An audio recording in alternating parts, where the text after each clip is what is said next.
Alright, let us see if this little guy right here is the solution to all of my quick shifting woes.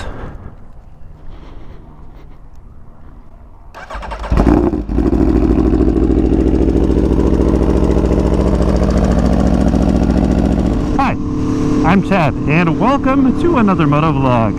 Now we're back in virtual reality, of course, testing the new virtual quick shifter that I installed on my Tuono V4 factory. So just in case you're wondering why I put a new quick shifter on this bike, and just to be clear, it's the quick shifter sensor, and I replaced it with just an OEM one. But I explain why I wanted to do that in this video up above. In short, I suspected that my old quick shifter sensor was going bad because I was getting some really hard fuel cuts, and it was doing this really weird thing where it would feel like the quick shifter continued to make cuts when you were on the throttle if you shifted up repeatedly kind of quickly. And sometimes it could take seconds for the bike to start behaving strangely after you would use the quick shifter. But did a little bit of reading around online to see what could cause that, and the top item that everybody recommended replacing was the quick shifter, so I did.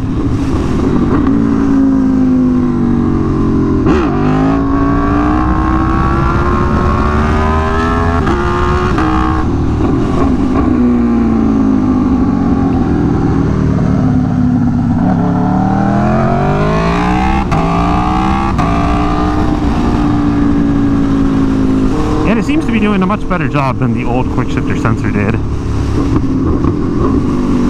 Things are definitely a little crisper, a little faster, a little bit smoother for the most part. But one of the strange things that was happening was I was getting this double cut. Sometimes when I would use it shifting from second to third or third to fourth gear, particularly at a pretty open throttle position, so half throttle or more all the way up to wide open throttle.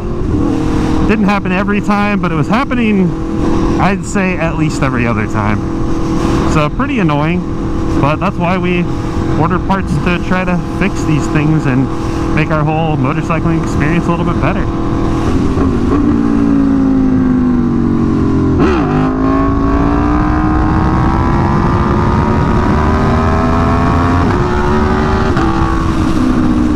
So the install process of the new quick shifter sensor wasn't too difficult, but I am pretty comfortable getting intimate with my motorcycles and removing parts to get to other parts. So I went ahead and installed the sensor last night, and major thanks to Moto Club of Santa Monica for getting me the new sensor so quickly. I ordered it, it showed up the next day, and they just shipped it on USPS with the tracking number for 10 bucks. So pretty good deal. But yes, changing out the sensor wasn't too difficult in my opinion. Again, the difficulty of the job will vary based on your level of motorcycle mechanic experience. But the connector for the sensor is underneath of the fuel tank, mixed in with a bunch of wires under the air box. But it's kind of on top of all of them, so you don't really need to go sorting through the harness up there. But the connector is on top of a bunch of other wires, so not too difficult to get to once you do get the tank up. And I didn't even remove the tank entirely, I just undid the bolts that hold it to the frame at the front and the subframe in the back and propped it up with a 2x4. And that gave me just enough room to get in there, get the connector free, plug the new one in. I did have to be careful to run the wire for the quick shifter appropriately, and just, you know, made sure to pay attention to where everything was as I was taking it apart. There's a couple things that hold the wire, like it kind of runs back behind one of the brackets. I think it's a bracket for the front sprocket cover. So there's a thing that holds it there and prevents it from moving around too much to the point where it would possibly contact the chain, I think. Then of course, when putting the cover back on it, made sure that everything was nice tucked out of the way so it wasn't pinching any wires, including the other wires. And there is this spiral sheathing thing that I thought was just really hardened electrical tape, but it turns out it's actually a piece of plastic. It's like a plastic coil, and it's meant to hold all those wires together. So I was just careful to undo that. It did break in one spot, but then I just had two pieces that still coiled and was able to still get everything back together, and you wouldn't even be able to tell that it broke. But yeah, other than that, just had to remove, again, the front sprocket cover and the quick shifter sensor itself and the arm that it bolts onto that slides onto the shift spindle. So at my end of workday pace, where I started this job at like 8:30 at night, it took me about an hour and a half. It wasn't too bad. Taking my time, and of course, again, being careful to make sure I was noting where everything was and putting it back the way that it should be. The sensor itself, after taxes and shipping, was about $272. So not the cheapest thing in the world, but to have your motorcycle functioning the way that it's supposed to, it's worth it in my book. So to add some context here, that was the original quick shifter sensor, unless one of the two previous owners replaced it. I know that Jordan, the owner before me, did not, or I'm pretty sure he did, and I'd be surprised if he did. But my understanding is that was the original quick shifter sensor that was 5 years old and now has 12,100 miles on it.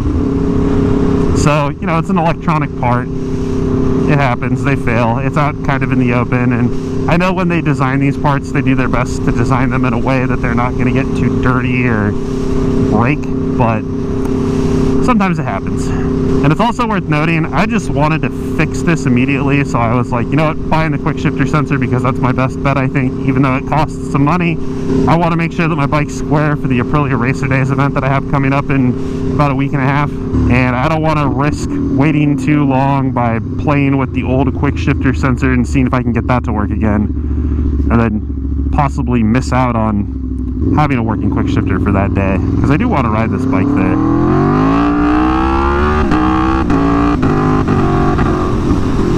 The backup plan was to just take my Daytona 675R race bike, but I'd much rather take this. It's been a while since I had this bike on track. Just about 7 months by the time that we'll make it out for the Racer Days event. I won't ride this thing quite as hard as I ride my Daytona, but it's still a blast just to ride at 80%. Makes some amazing sounds and just feels so cool to ride.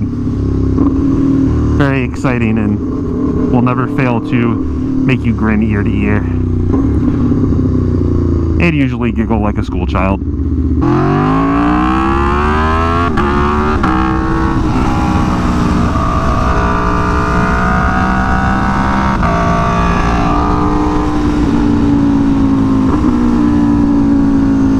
So far, the quick shifter is working as I expect it to. It's not perfect every time, but it's really good most of the time. And it's not doing the same kind of double cut thing that the old sensor was doing. Every once in a while there's a little bit of a hard cut, but yeah, it's feeling pretty good. Feels like the sensor was the issue. We'll know for sure once I wrap up the track day. No better place to test performance parts than at a racetrack. And second best to that is a virtual computer simulation of the reality that we know and exist in. Would you look at that view? How about that? So I think the last simulation that we need to run this quick shifter sensor through is some high RPM, very wide open to fully wide open throttle accelerations. So let's cut to those.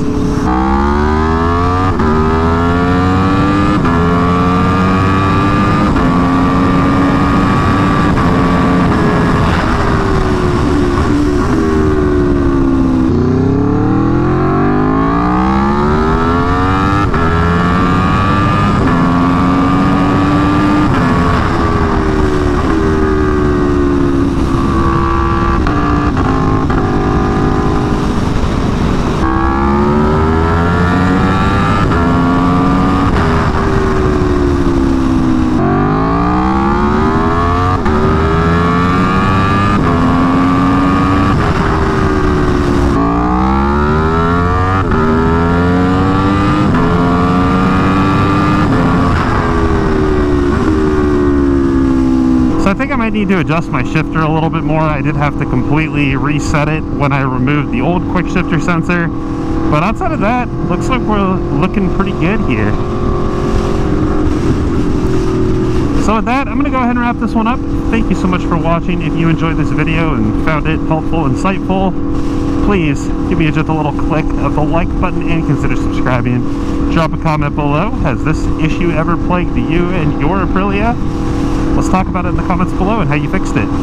Maybe try cleaning it first before replacing it if you have the time. I just didn't feel like I did, so I just went straight for the replacement. But Outdoor Creations said that saved his sensor. Just a thought. But thanks again so much for watching, and I'll hope to catch you in the next one. Until then, later.